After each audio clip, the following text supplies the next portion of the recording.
खातून पहलवान विनेश फोगट और बजरंग पूनिया ने अमली सियासत में दाखिल हो गए हैं। दोनों पहलवानों ने जुमे को कांग्रेस पार्टी में शमूलियत अख्तियार कर ली। कांग्रेस में शामिल होने से कबल फोगट ने रेलवे की मुलाजमत से इस्तीफा दे दिया। बजरंग पूनिया भी उनके साथ थे।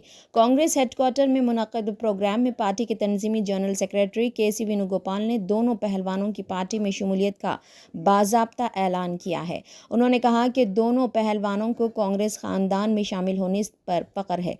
दोनों पहलवानों ने एक आवाज़ में कहा कि कांग्रेस ने बुरे वक्त में उनका साथ दिया, इसलिए वो कांग्रेस में शामिल हुई हैं। कांग्रेस पार्टी में शामिल होने के चंद घंटों बाद ही विनेश फोगट को कांग्रेस पार्टी ने हरियाणा असेंबली के इंतखाबात में पार्टी टिकट दे दिया है। कांग्रेस ने जुमे की शाम हरियाणा असेंबली के उम्मीदवारों की फहरिस्त जारी की है, जिसमें पहलवान विनेश फोगट को जलाना असेंबली हलके से उम्मीदवार बनाया गया है। मज़ीद ताज़ा तरीन खबरों को देखने के लिए आप देखते रहिए फ्लैश 9 न्यूज़। चैनल को लाइक, शेयर और सब्सक्राइब करना ना भूलें।